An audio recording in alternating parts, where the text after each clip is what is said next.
بيقول لي أبدأ دروس في نص 7 ولا استنى شهر 8؟ لو بدأت في 8 في حين إن زمايلي بدأوا في نص 7،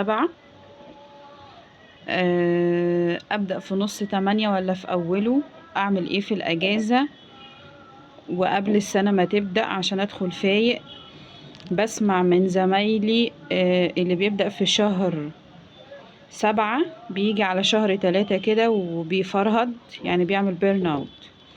السلام عليكم، أنا آيات الناجي وجاي أتكلم مع دفعة 27 في شوية نقط صغيرة كده، وشوية أسئلة كتير اتكررت من نفس النوع ده. أول حاجة، الفكرة مش إنك هتبدأ إمتى، يعني أنت ممكن تبقى بادئ في شهر 9 والحمد لله تبقى أنت عندك خطة، عندك التزام، عندك جودة مذاكرة كويسة فتوصل للتارجت اللي أنت عايزه. في ناس تانية لا، يعني هي بتحتاج ان هي تعمل تريننج لنفسها من الاول او تهيئ نفسها للسنة الجديدة، فاحنا مش بنقيس كل الناس زي بعض. طيب اعمل ايه؟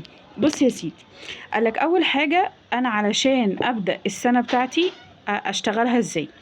حضرتك محتاج انك في شهر 7 دلوقتي تعمل لنفسك روتين.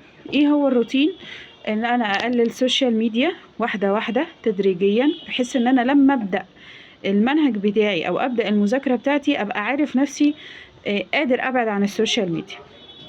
وطبعا هنبعد على الابليكيشن بتاعتنا واحدة واحدة، مش هنبعد مرة واحدة.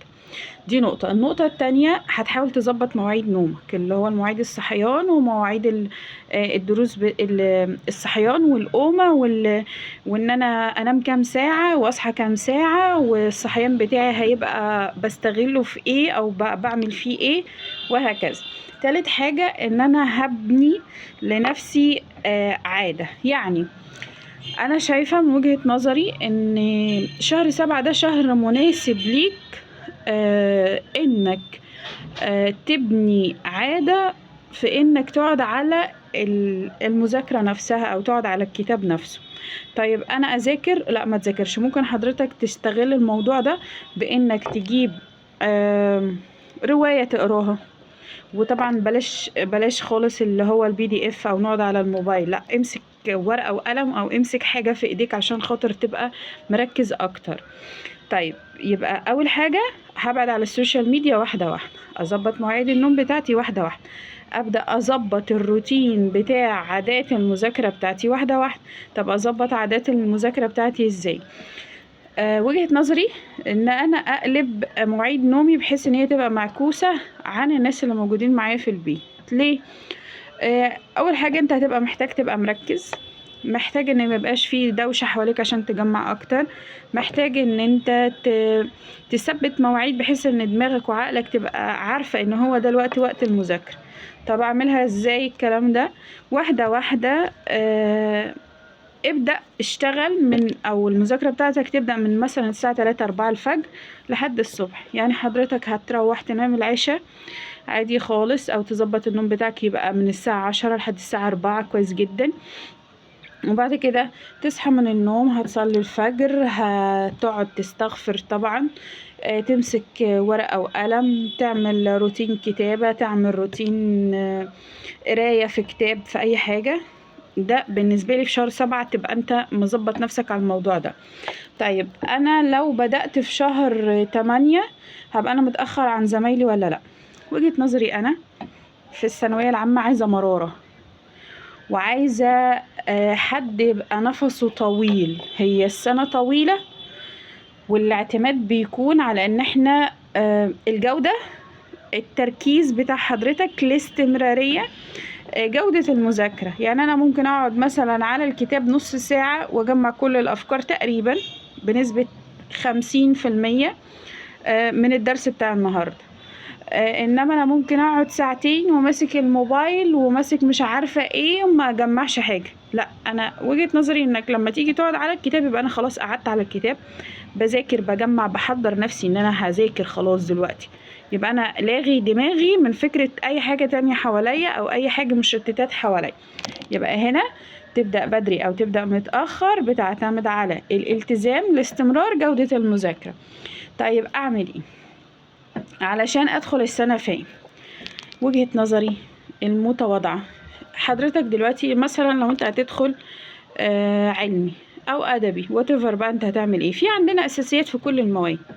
يعني مثلا حضرتك هنتكلم عن الانجليش مثلا، الانجليش احفظ كلمات، يعني خليها عادة من ضمن العادات بتاعتك انك تحفظ كلمات، تتعود انك تقرا قطعة، تعمل جملة مع نفسك. طب انا اجيب الكتب منين؟ يا لهوي، ده احنا عندنا السوشيال ميديا دلوقتي وتليجرام عندها كل الكتب الخارجية. طبعا هنتكلم على نقطة الكتب الخارجية دي في الفيديو الجاي ان شاء الله، لكن دلوقتي احنا بنفوكس على الاجازة اعمل فيها ايه. هحاول دايما ان انا يبقى في عندي ممارسة نشاط، ان انا اتمشى، اتحرك، اروح واجي، بحيث ان انا ما بقاش قاعد وازهق.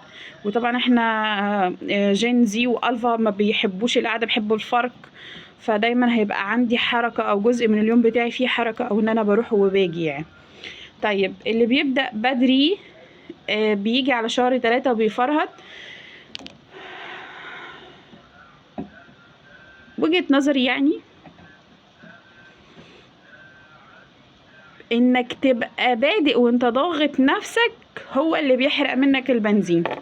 بمعنى يعني انا دلوقتي هبدأ في شهر 9، انت كده مجبر على انك تضغط نفسك.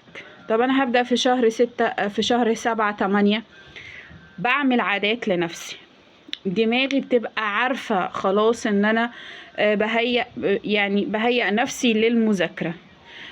بشتغل على بيزك، مش بشتغل منهج.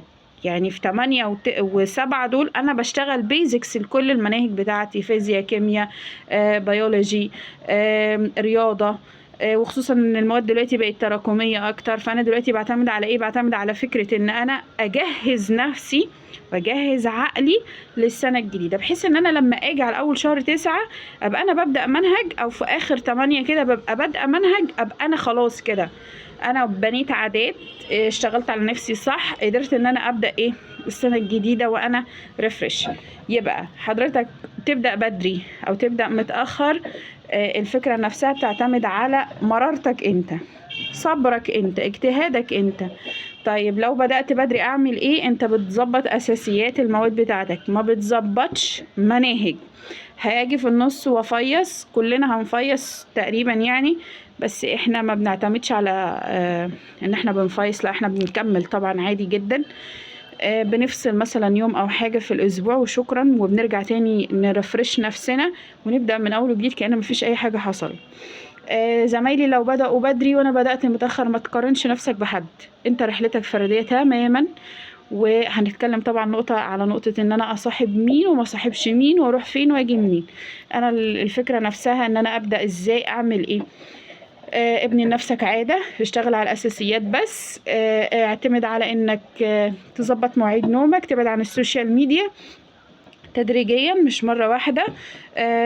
بهيئ نفسي ان انا داخل على سنة جديدة، وطبعا بروح اجرب كل المدرسين، وطبعا هنتكلم في نقطة المدرسين بس في فيديوهات تانية كتير ان شاء الله. تابعونا، ده اول فيديو من ازاي تبدأ 2027 صح. اتمنى لو الفيديو افادكم بحاجة تعملوا شير وسبسكرايب، ولو في اي اسئلة او اي حاجة سيبها لي وانا اكيد هرد عليها في الكومنت. السلام عليكم.